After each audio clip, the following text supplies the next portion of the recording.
کامیابی میں سب سے زیادہ محنت میرا نہیں، مولانا فضل الرحمان صاحب کا ہے. اور میں سمجھتا ہوں کہ جو مولانا فضل الرحمان صاحب کا کردار اس پورا پروسیس میں رہا ہے، یہ نہ صرف تاریخ یاد رکھے گا، مگر آج اگر میں اس فلور پہ فخر کے ساتھ کھڑا ہوں کہ ہم یہ آئین سازی کا عمل کر رہا ہوں، تو اس میں بھی سب سے بڑا کردار مولانا فضل الرحمان صاحب کا رہا ہے. اور جتنا ہمارا آپس میں انٹریکشن رہا ہے یہ پچھلے 2 مہینے میں، اس پہ بھی میں کہنا چاہوں گا کہ اگر پاکستان کی سیاست اپنا والد صدر زرداری کے بعد میں کسی کو مانتا ہوں تو وہ مولانا فضل الرحمان صاحب ہے.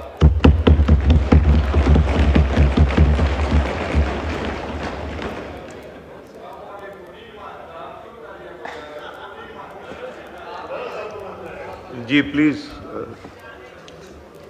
اللہ تعالیٰ نے فرمایا ہے کہ وَتُعِزُّ مَن تَشَاءُ وَتُذِلُّ مَن تَشَاءُ، اور جتنا ہم نے اپنا پارلیمان کا عزت رکھا ہے، اپنا دستور کا عزت رکھا ہے، اس آئین سازی کا عمل کی عزت رکھا ہے، تو اس میں بھی سب سے بڑا کردار مولانا فضل الرحمان صاحب کا.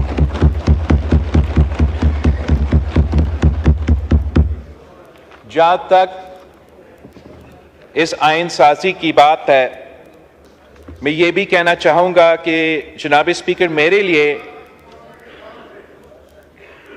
لیے اگر میں قرآن پاک کے بعد کسی کتاب کو مانتا ہوں تو وہ پاکستان کی دستور ہے، پاکستان کی آئین ہے، ہمارا اسلامی وفاقی جمہوری 1973 کی کانسٹیٹیوشن ہے.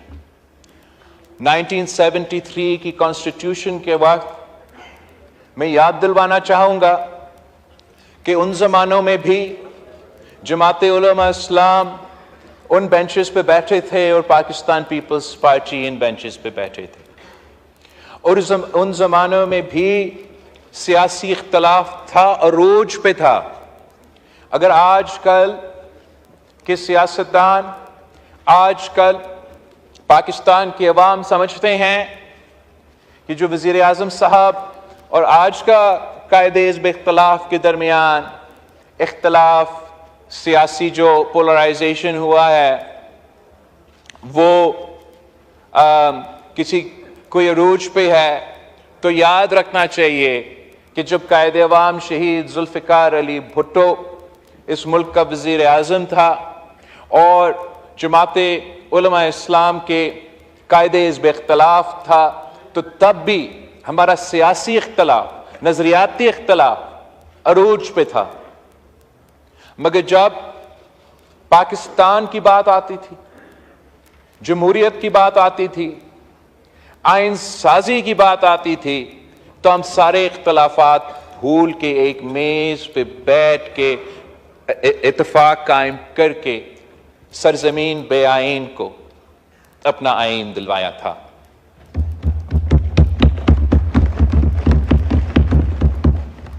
ہم نے 18ویں ترمیم کے وقت اس دور کے سیاسی حالات کے مطابق سیاسی اتفاق رائے پیدا کر کے تاریخی آئین سازی کر کے جو ہمارا آئین میں تمام کالے قوانین تھے آمر کے ڈلے ہوئے جج صاحبان کی اجازت کے ساتھ، وہ تمام کالے قوانین کو ہم نے اپنا آئین سے نکلوا دیے، اور تب بھی وہ تاریخی کام تھا. آج کا دور کا اپنا سیاسی حالات ہے، اپنا سیاسی گراؤنڈ ریالٹیز ہے. جو پولیٹیکل سپیس پاکستان کی سیاست میں آج سیاسی جماعتوں کے لیے موجود ہے، جتنا آج وہ سیاسی سپیس تنگ ہے، اتنا تو 2008 میں نہیں تھا، اتنا 1973 میں نہیں تھا. لیکن سیاستدان کے امتحان ہی یہی ہوتا ہے کہ جتنا آپ کو سپیس ملتا ہے آپ اس سپیس پہ کتنا کھیل سکتے ہو. اور میں سمجھتا ہوں کہ موجودہ سیاسی صورتحال میں جب پولیٹیکل پولرائزیشن اور پولیٹیکل پارٹیسنشپ کا جو حالات ہے وہ آپ کے سامنے ہیں،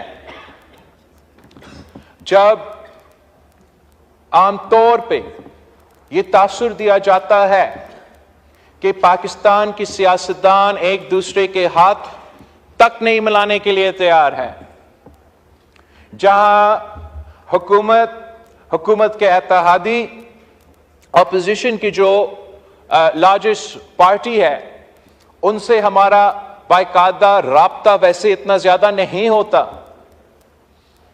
اس حالات میں جتنا اتفاق رائے پیدا ہو سکتا تھا، ممکن تھا، وہ اتفاق رائے ہم نے حاصل کر کے 26 آئینی ترمیم کی شکل میں آج ہم انشاءاللہ تعالی نیشنل اسمبلی سے پاس کرنے جا رہے ہیں. یہ بے شک ہمارے دوست قائد حزب اختلاف اور جو اپوزیشن پارٹیز ہیں وہ اس بل کو ووٹ نہیں دے رہے، بے شک نہ دے، یہ بھی ان کا حق ہے. مگر میں سمجھتا ہوں کہ یہ حکومتی بل سے زیادہ اس میں جو پوائنٹس ہے حکومت کے یا مطلب حکومتی جماعت مسلم لیگ نواز کے سب سے کم نکات ہوں گے. اس میں سب سے زیادہ اگر پوائنٹس ہے تو وہ پاکستان پیپلز پارٹی، JUI اور 99.99% جو اعتراضات PTI کے تھے وہ نکال کے ووٹ نہ دے. کانٹینٹ تو جناب اسپیکر جتنا کلوز ٹو کنسنسس ہو سکتا تھا وہ ہے، اور میں سمجھتا ہوں کہ یہ سیاست کی فتح ہے، یہ جمہوریت کی فتح ہے، یہ سیاسی جماعتوں کا فتح ہے، اور ہمارے بھائی وہ دے یا نہ دے یہ ان کا بھی سیاسی کامیابی ہے.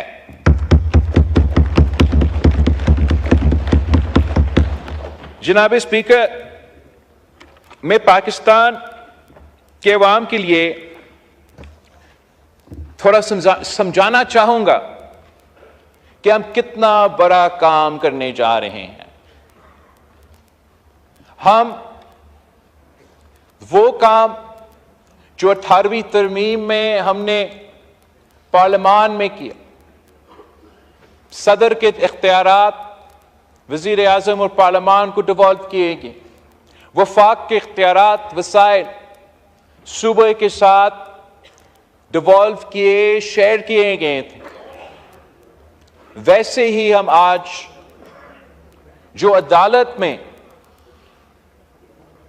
پاور کانسنٹریٹڈ تھا اس کو بھی ہم ڈیوالو کر رہے ہیں، ڈیوائڈ کر رہے ہیں، اور انشاءاللہ تعالی یہ ثابت ہوگا کہ جیسے 18ویں ترمیم نے ہمارے پارلیمان کے لحاظ سے، وفاق کے لحاظ سے، جمہوریت کے لحاظ سے، ڈیولوشن کے لحاظ سے انقلابی ریفارمز تھے، وہ انشاءاللہ تعالی تاریخ ثابت کر دے گا کہ جو کام ہم آج کرنے جا رہے ہیں یہ بھی تاریخی کام ہے.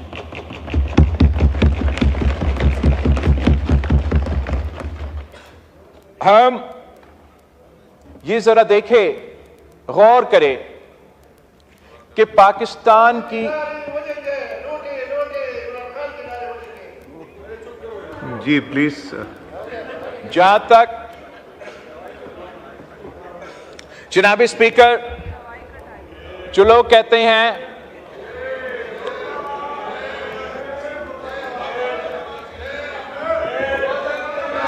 جی چیئرمین صاحب جی order in the house, order in the house, please تشریف رکھیں. چیئرمین صاحب بات کیجئے پلیز. چیئرمین صاحب بات. جناب اسپیکر، جناب اسپیکر، میں پاکستان کے عوام سے پوچھنا چاہوں گا آپ کے تھرو کہ کیا وہ پاکستان کی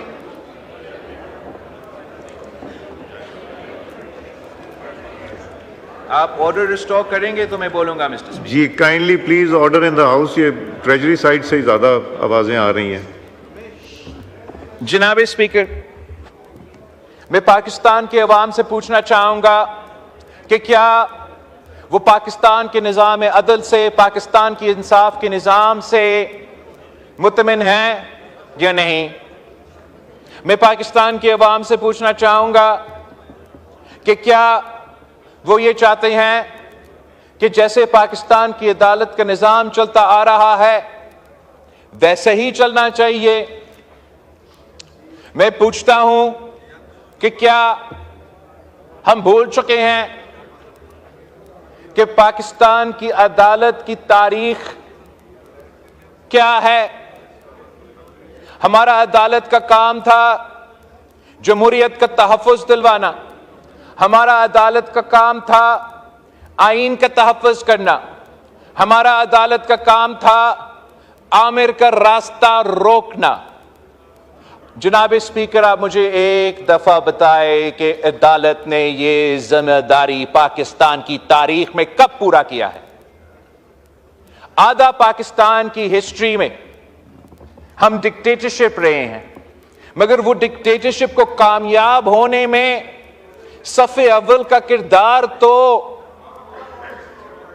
ہمارا عدالت کا رہا ہے. قائد عوام شہید ذوالفقار علی بھٹو کو اس عدالت نے تخت دار پہ لٹکا دیا. جنرل ضیاء الحق کو اس عدالت نے اجازت دی کہ آئین میں ترمیم کرے. اس عدالت نے 90 کے دہائی میں 58(2)B کے نام پہ ایک نیوز پیپر کٹنگ کا، جنگ کی نیوز پیپر کی کٹنگ کے بنیاد پہ 2-3 جج بیٹھ کے شہید محترمہ بینظیر بھٹو کی پہلی حکومت کو ختم کر دیتے. یہ عدالت کی تاریخ کوئی ڈکی چھپی بات نہیں ہے کہ اگر عامر جنرل پرویز مشرف نے اس ملک پہ راج کیا تو ان کو اجازت اس عدالت نے دی.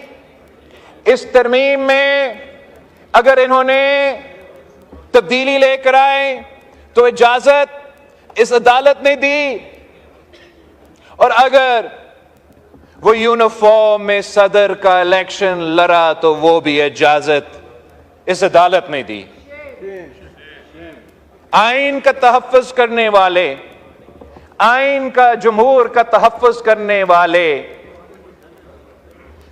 جناب اسپیکر، یہ ہے ان کا کردار آمرانہ دور میں. جمہوری دور کو ہم ذرا دیکھ لیں، 2008 سے لے کے 13 تک، 2013 سے لے کے 2018 تک. اس کے بعد بھی جمہوری دور میں اچانک عدالت کو جمہوریت یاد آتی ہے. وہ صرف جمہوریت اور آئین اور دستور کو تب ان کو یاد آتا ہے جب ہم جدوجہد کر کے، ہم قربانیوں دے کے آمریت کو، آمر کو بگاتے ہیں، تو پھر ہمارا عدلیہ کو آئین، جمہوریت اور قانون یاد آتے ہیں. مگر اس آئین اور اس جمہوریت کو یاد آتے ہوئے بھی وہ اپنے اختیار عوام کو انصاف دینے پہ استعمال نہیں کرتے. وہ اپنا اختیار آئین اور جمہوریت کو تحفظ دینے کے لیے استعمال نہیں کرتے. انہوں نے اپنا اختیار ایک کے بعد ایک وزیر اعظم کو فارغ کرنے میں استعمال کیے ہیں جناب اسپیکر. اب ہمارے اپوزیشن کے دوست کالا سانپ کی بات کر رہے ہیں, دانت اور زہر کی بات کر رہے ہیں. ان کا نقطہ نظر میں اس آئینی ترمیم میں ایسے کوئی شک تھے جو ان کی انپٹ کے بعد ہٹائے گئے. ان کی بالکل اپنا حق ہے, اپنا رائے ہے, اور کامیاب ہوا اپنے مقصد میں. میری نظر میں اس پارلیمان کے لیے, اس آئین کے لیے, اس جمہوریت کے لیے جو کالا سانپ, جو دانت رکھنے والا, زہر والا کالا سانپ جو اس پورا پارلیمان کے ارد گرد گھوم رہا ہے, اس پارلیمان پہ حملہ کرتے آ رہا ہے, اس پارلیمان کے افیئرز میں مداخلت کرتے آ رہا ہے, جس نے ایک نہیں, میں گن نہیں سکتا ہوں کہ کتنے وزیر اعظم کو فارغ کروایا, وہ کالا سانپ ہمارا افتخار چودھری والا عدالت ہے.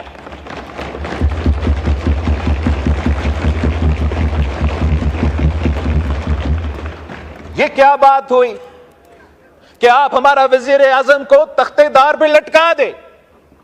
آپ ہمارا وزیر اعظم کو جو سرعام دہشت گردی کے حملے میں شہادت قبول کرتی ہے, اس کو انصاف نہیں دلوا سکتے.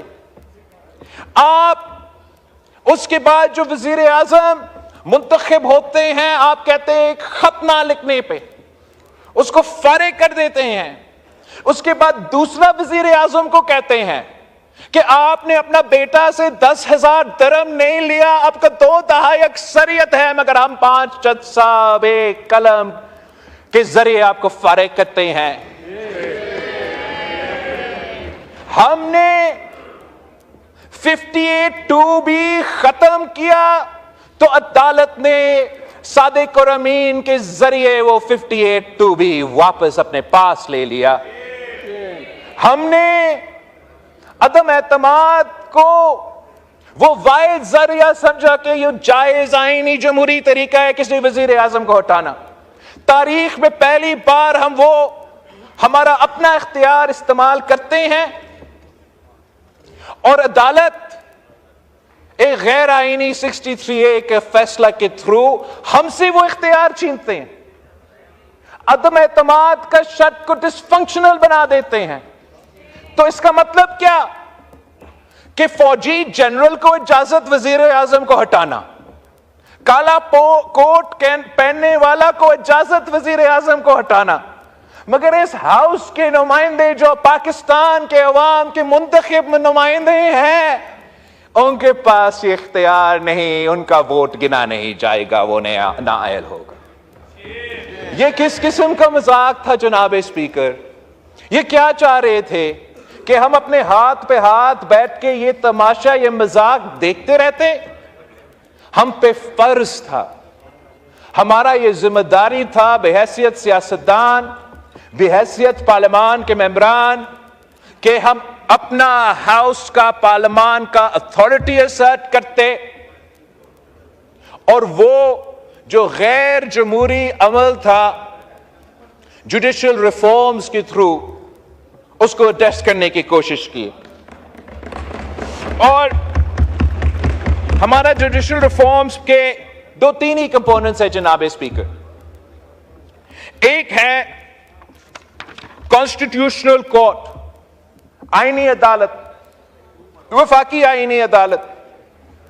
اس پہ جناب اسپیکر بہت ہی تنقید ہوا, تو میں چاہوں گا کہ میں اس کو ایک تاریخی کانٹیکسٹ میں اس پوائنٹ کو ضرور آپ کے سامنے رکھوں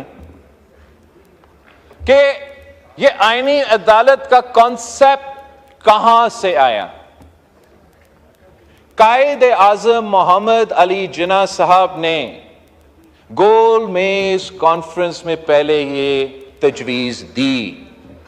قائد اعظم محمد علی جناح کو یہ موقع نہیں ملا کہ اس ملک کو وہ اپنے ہاتھوں سے آئین دیتا. ہمیں جو اس کا 10 سال پہلے، اس ملک کا بنے کے 10 سال پہلے جو خیال تھا وہ یہ کہ کسی ایک عدالت میں اتنا اختیار اکٹھا نہیں ہونا چاہیے اور الگ الگ عدالت ہونا چاہیے، سول، کرمنل اور نارمل میٹرز کے لیے، اور الگ عدالت ہونا چاہیے آئینی میٹرز کے لیے، وفاقی میٹرز کے لیے۔ قائد اعظم محمد علی جناح نے یہ بیج بویا، یہ سوچ رکھا۔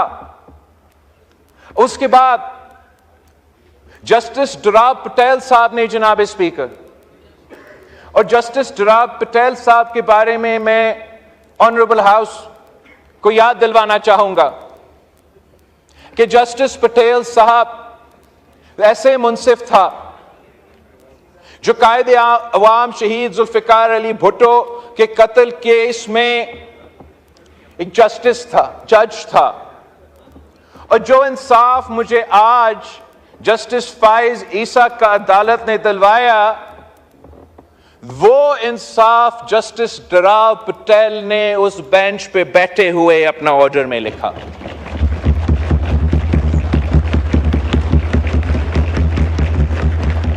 اور جسٹس ڈوراب پٹیل کو، جناب اسپیکر، پاکستان کا چیف جسٹس بننا تھا۔ اس کے درمیان میں جنرل ضیاء الحق کا PCO تھا۔ اگر جسٹس ڈوراب پٹیل کا اپنا کرسی کا فکر ہوتا، اگر جسٹس ڈوراب پٹیل کے لیے اپنا کرسی یا چیف جسٹس صرف اہمیت رکھتا تو وہ PCO کا اوتھ لیتا اور اس ملک کا چیف جسٹس بنتا۔ مگر جناب اسپیکر، یہ افتخار چودھری کی طرح PCO جج نہیں تھا۔ جسٹس ڈوراب پٹیل نے استعفیٰ دیا چیف جسٹس شپ کو لات مار کے، مگر یہ PCO اوتھ نہیں لیا اور آمریت کو قبول نہیں کیا۔ یہ ہوتا ہے اصل رول ہے ہمارا عدالت کا، ہمارا منصف کا۔ اور وہی جسٹس ڈوراب پٹیل نے پھر اس کے بعد HRCP کا بنیاد رکھا۔ اس کا بنیاد رکھتے ہوئے جسٹس پٹیل صاحب نے اپنا ایکسپیرینس سے جو سیکھا، اس کے نتیجے میں یہ تجویز دی کہ پاکستان میں ایک آئینی عدالت ہونا چاہیے جہاں تمام صوبوں کا برابری کی نمائندگی ہو۔ اسی سوچ کو آگے لے کے چلتے ہوئے ہم نے 2006 میں آپس میں یہ طے کیا، شہید محترمہ بینظیر بھٹو نے، میاں محمد نواز شریف صاحب نے، پھر APDM کے پلیٹ فارم میں تمام سیاسی جماعتیں جو اس طرف بیٹھے ہیں، چاہے وہ PTI ہو، چاہے وہ ہمارا مولانا فضل الرحمان صاحب ہو، تمام جماعتیں اگر ARD کے حصے نہیں تھے تو APDM کے حصے تو تھے، اور APDM میں بھی چارٹر آف ڈیموکریسی پیش ہوا اور ان کے تمام ممبرز نے اس وقت اس ڈاکیومنٹ کا حمایت کیا۔ مطلب 2006 میں ہم دونوں میں نے اور پاکستان کے تمام جمہوری سیاسی جماعتوں نے بھی آئینی عدالت کے حق میں فیصلہ دیا۔ کہانی وہاں بھی رکتا نہیں صحیح۔ اس کے بعد بھی 2008 سے لے کے 13 تک ہم نے تمام کوشش کی۔ جو 19ویں ترمیم کی کہانی ہے وہ تاریخ کا حصہ ہے۔ ہم سب جانتے ہیں کہ یہ جو عدالت ہمارے ساتھ بیٹھا ہے وہ کالا سانپ بن کے ہمارا 18ویں ترمیم کی ارد گرد گھوم رہے تھے۔ وہ دھمکی دی کہ آپ کی پوری 18ویں ترمیم جو 2 دہائی نے اس ہاؤس کی کل تعداد کی حمایت حاصل تھی، جس پہ تمام سیاسی جماعتوں نے اتفاق کیا، جس کے لیے میری جماعت نے 30 سال سیاسی جدوجہد لڑی، شہید محترمہ بینظیر بھٹو نے شہادت قبول کی، اس لیے کہ ہم نے کہا کہ جوڈیشل ریفارمز ہونا چاہیے۔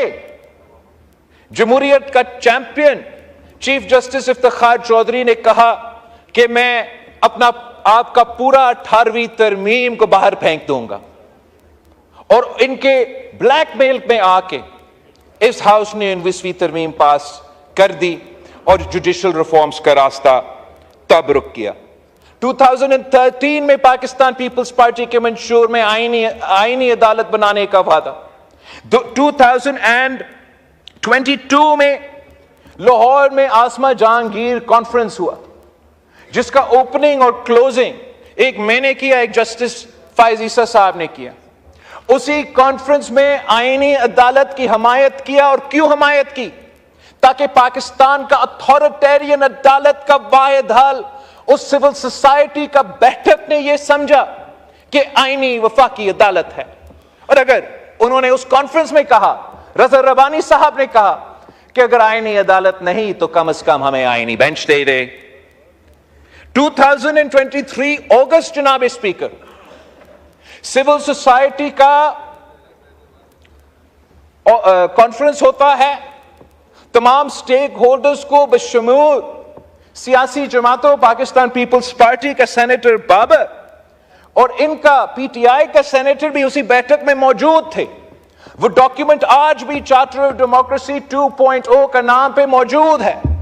اس میں بھی ان کا پہلا مطالبہ ہے کہ چارٹر آف ڈیموکریسی کا اندرونی مشن پورا کرو، وفاقی آئینی عدالت بناؤ۔ 2024 میں میرے پیپلز پارٹی کا منشور کا حصہ ہے۔ اب میں پوچھتا ہوں کہ یہ نئی بات ہے جناب اسپیکر؟ ہم نے جلد بازی کی، ہمیں ابھی یہ پوائنٹ یاد آیا؟ نہیں جناب اسپیکر، یہ جدوجہد، یہ سوچ قائد اعظم محمد علی جناح سے لے کے آج تک یہ ڈیبیٹ رہا ہے۔ انشاءاللہ تعالی ہم وہ مشن پورا کرنے جا رہے ہیں۔ یہ پاکستان کی عدالت میں ہم وہ ڈیولوشن، وہ ڈویژن آف پاور کر رہے ہیں جس سے نہ صرف پاکستان کی عام آدمی کو فوری اور جلدی انصاف ملے گا، مگر جناب اسپیکر، سیاست، politics is the art of the possible. سیاست میں ضد نہیں ہو سکتا۔ اگر ہم اپنے ضد پہ قائم رہیں گے تو کامیابی مشکل ہوگا۔ تو جب آئینی عدالت پہ اتنا تنقید ہوا تو پاکستان پیپلز پارٹی نے، ہمارے دوست جو اپوزیشن میں بیٹھے ہیں، مولانا فضل الرحمان صاحب کا مطالبہ، پی ٹی آئی کا مطالبہ مانتے ہوئے آئینی عدالت کو چھوڑ دیے، اور ہم آئینی بینچ بنانے جا رہے ہیں۔ جناب اسپیکر، جیسے ولیم شیکسپیئر نے کہا کہ a rose by any other name is still a rose، تو چاہے وہ آئینی عدالت ہو یا آئینی بینچ ہو، پاکستان کی عوام کا کام ہونے جا رہے ہیں۔ اس سے بڑا کام میں سمجھتا ہوں جناب اسپیکر وہ یہ کہ ہم اپنا وفاقی عدالت کو برابری کا نمائندگی دے رہے ہیں تمام صوبے کو، اور یہ بہت بڑا اچیومنٹ ہے۔ ہم نے جب 1973 کی آئین بنایا تو تب ہم نے چاروں صوبوں قائم کی۔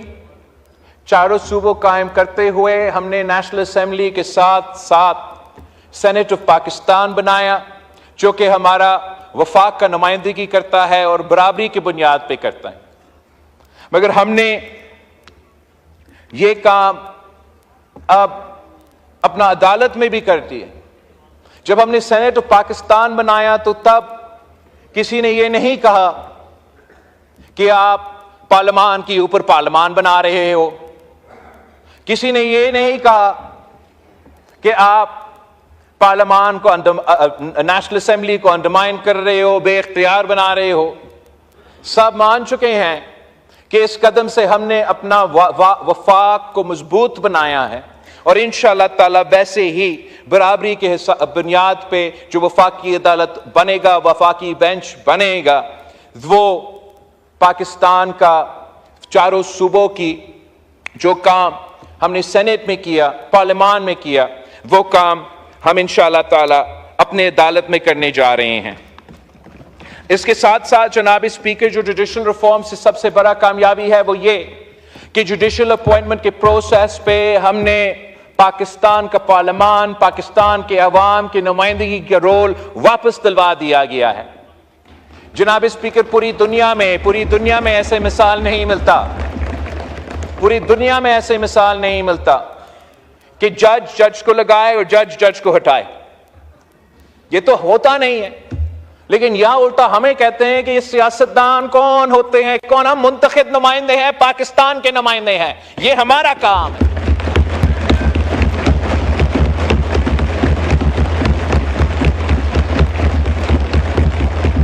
یہ سمجھتے ہیں کہ ہم یہ پاور ہم ان سے چھین رہے ہیں، انہوں نے یہ پاور ہم سے چھینا جناب اسپیکر، اور وہ بھی زبردستی۔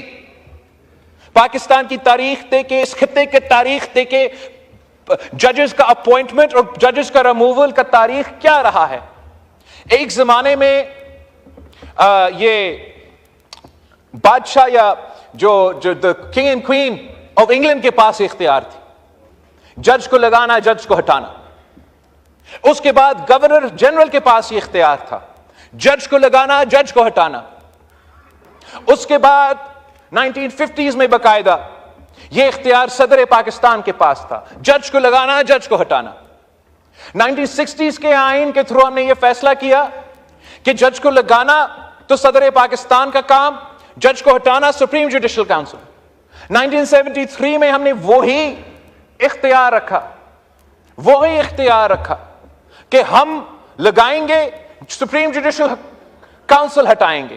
یہ اختیار چلتا رہا، کسی نے جنرل ضیاء الحق کو نہیں روکا کہ آپ عامر ہو، آپ کون ہوتے ہو جج لگانے کے لیے، کسی نے کسی اور کو نہیں روکا۔ جناب اسپیکر، آپ کو پتا ہے کہ پہلی دفعہ یہ اختیار وزیر اعظم سے چھین کے چیف جسٹس کے پاس کب گیا تھا؟ یہ 1996 کی بات ہے۔ شہید محترمہ بینظیر بھٹو اس ملک کی وزیر اعظم تھی، اور یہ برداشت نہیں ہو رہا تھا کہ شہید محترمہ بینظیر بھٹو اس ملک کی جج اپوائنٹ کرے گی۔ خدا نہ خواستہ خاتون وزیر اعظم اگر اپوائنٹ کرے گی تو خاتون جج اپوائنٹ کرے گی، ہمارا پورا نظام تباہ ہو جائے گا۔ تو الجہاد کیس کے تھرو انہوں نے یہ اختیار وزیر اعظم سے چوری کر کے اپنے جیب میں رکھا جناب اسپیکر۔ کہتے ہیں ان کا اختیار ہے۔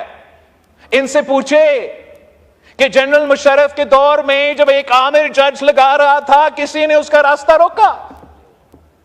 وہ جو ججز جس کو ہم چیمپئنز مانتے ہیں، جنہوں نے ریاست کو ماں کی طرح بنانی تھی، وہی ججز نے مشرف کے دور میں پی سی او اوتھ لیا تھا جناب اسپیکر۔ جب ان کا کرسی خطرہ میں آ گیا تو پھر ان کو جمہوریت یاد آ گئی، پھر ان کو آزاد عدالت یاد آ گئی، اور ہم بھی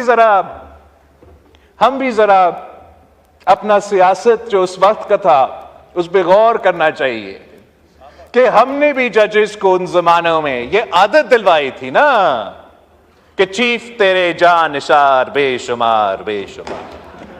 ہم نے یہ عادت دلوائی تھی ان میں کہ جتنا زور سے سیاسی نعرہ لگے گا اتنا اونچا جوڈیشری میں آپ کو عہدہ ملے گا۔ ہم نے یہ عادت ڈال لی ان میں کہ سیاست کرنا ہے انصاف نے، اور اس کے نتیجے میں جو پاکستان کی عدالت کا حشر ہوا، پاکستان کیا دنیا میں مذاق بن گئے جناب اسپیکر۔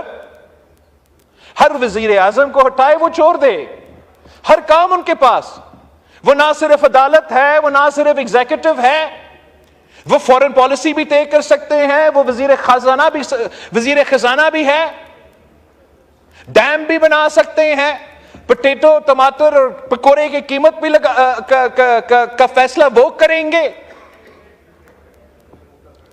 جناب اسپیکر، اگر یہ کام ان کا ہے، یہ کام بھی ان کا ہے، تو میں پوچھتا ہوں کہ وزیر اعظم صاحب کا، وزیر خارجہ کا، وزیر خزانہ کا کام کیا ہے؟ اگر انہوں نے یہ کام کرنا تھا یا کرنا ہے، اس سے بہتر یہ ہوتا کہ وہ آ کے یہ عہدے سنبھال کے کرتے۔ ریکو ڈیک میں کیا نقصان ہوا اس ملک کی معیشت؟ میں کتنا ایگزامپلز آپ کو سنا سکتا. کسی نہ کسی وقت میں ہم نے یہ دروازہ بند کرنا تھا, ہم وہ دروازہ بند کرنے جا رہے ہیں. میں سمجھتا ہوں یہ ہم سب کی کامیابی ہے. جو ہم نے اس کے ساتھ ساتھ صوبے میں آئینی بینچ کی ہائی کورٹس میں تجویز دی ہے, اس سے میرے خیال میں پاکستان کی عام آدمی کو سب سے زیادہ فائدہ ہوگا. جناب اسپیکر, جو لوور جوڈیشری ہے, that is where the wheels of justice grind the slowest. جو تعداد ہے کیسز کے سپریم کورٹ آف پاکستان میں, ہر ہائی کورٹ میں اس سے زیادہ کیسز ہیں. اور اگر سپریم کورٹ آف پاکستان میں ہم کہتے ہیں کہ 15% آئینی کیسز ہے, تو ہائی کورٹس میں 50% فنڈامنٹل رائٹس 199 کے لحاظ سے کیسز ہے اور 50% عام کیسز ہے. جیسے ہی یہ صوبے فیصلے کر کے, یہ ریزولوشنز پاس کر کے یہ صوبائی بینچز قائم کریں گے, تو فوراً پاکستان کے عوام کو یہ فرق محسوس ہوگا کہ راتوں رات انشاءاللہ تعالی ان کو جلدی اور فوری انصاف ملنا شروع ہو جائے گا. اس لیے 50% جو عدالت تھا وہ 100% جو عدالت کا تعداد تھا وہ 50% کا کام کریں گے. جو نیا بینچ بنے گا وہ باقی کام کریں گے. جناب اسپیکر, اس آئینی اصلاحات میں جماعت علماء اسلام نے جو تجویز دی اور جو مانیں گے سینٹ آف پاکستان میں اور اس میں موجود ہے, وہ ہمارے ربا کے بارے میں, سود کے بارے میں ایک ترمیم, کاؤنسل آف اسلامک آئیڈیالوجی کے بارے میں ایک ترمیم.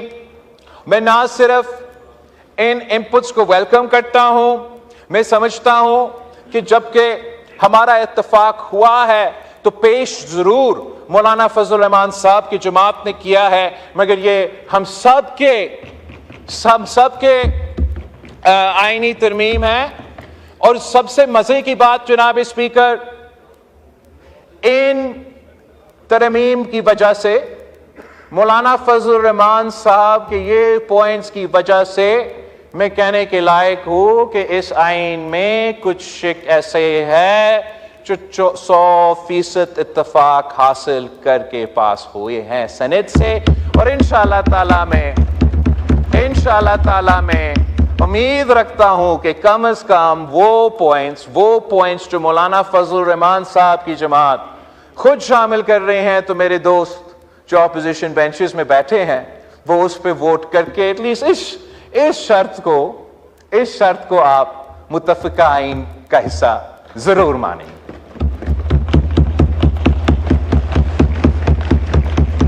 جناب اسپیکر, آئینی ترمیم ہونے جا رہا ہے اور اس میں جو ایک انقلابی کام ہے مگر اس کو شاید عام طور پہ دیکھا جا رہا ہے, وہ وہی موسمی تبدیلی کے حوالے سے جو ہمارا وزیر قانون نے ذکر کیا. موسمی تبدیلی پاکستان کے لیے زندگی موت کا مسئلہ ہے. موسمی تبدیلی کی وجہ سے پاکستان کی معیشت کو نقصان ہو رہا ہے. موسمی تبدیلی گلوبل ایجنڈا ہے, چاہے وہ سیلاب ہو, چاہے وہ ڈراؤٹ ہو, وہ سب آپ کے سامنے ہیں. اور جب آپ ایک وفاقی بینچ بنانے جا رہے ہیں جو وفاقی ڈسپیوٹس بھی دیکھیں گے, تو یہ ان کو موقع ملے گا کہ پاکستان کے عوام کا جو انوائرمنٹل رائٹس ہیں ان کو نہ صرف تحفظ فراہم کرے, مگر جناب اسپیکر اس میں ہمارے جو پانی کے مسئلے ہیں, پانی کا قلت کا مسئلہ ہے, پانی کو ہر کسی کو پہنچنے کا مسئلہ ہے, اسی طریقے سے تمام موسمی تبدیلی کے حوالے سے جو پاکستان کے عوام کا حق ہے, ہم نہ صرف ان کو ریکگنائز کر رہے ہیں مگر امید کر رہے ہیں کہ ہمارا نیا بننے والا آئینی بینچ اس آئینی حق کو, اس ہیومن رائٹ کو نہ صرف تحفظ دلوائے گا مگر نیا جورسپروڈنس انٹروڈیوس کرے گا, جس کے نتیجے میں ہم ساؤتھ ایشیا میں اس نیا لیگل کانسیپٹ کو, اس نیا لیگل پریسیڈنٹ کو پاکستان کی جوڈیشری کے تھرو ہم یہ ایڈریس کرنے جا رہے ہیں. جناب اسپیکر, اس پورا پروسیس میں جو محنت تمام سیاسی پارٹی پارٹیوں نے کی، میں اس کا شکر گزار ہوں۔ میں وزیر اعظم صاحب میاں محمد نواز شریف صاحب کا خصوصی طور پہ شکر گزار ہوں۔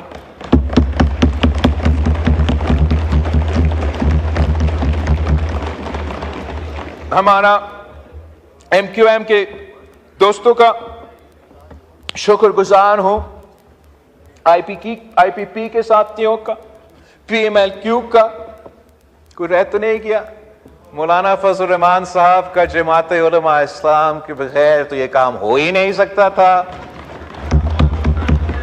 آپ کا شکریہ ادا بھی کرنے والا ہوں، انتظار کرے بھائیو۔ میں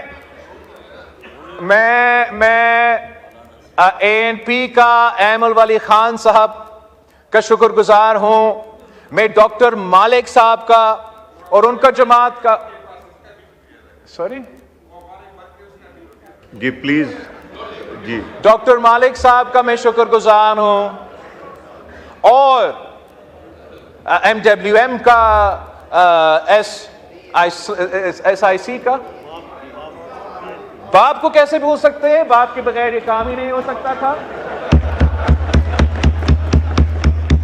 اور میں دل سے یہ بات کہہ رہا ہوں، میں پاکستان تحریک انصاف کا شکر گزار ہوں۔ ہم آپ کی سیاسی مشکلات کا احساس کرتے ہیں، جتنا آپ کی بس میں سیاسی سپیس تھا،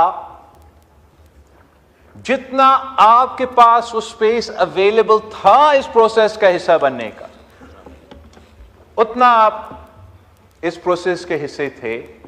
چلے ہمارا آپس میں ڈائریکٹ بات تو کمیٹی کے علاوہ ہوا نہیں، پر آپ کا بات مولانا سے تو میرا بات مولانا سے، اور وہ بات پھر وزیر اعظم سے، تو چلے اس طریقے سے کان پکڑتے ہیں، کام تو تاریخی ہونے جا رہا ہے۔ جی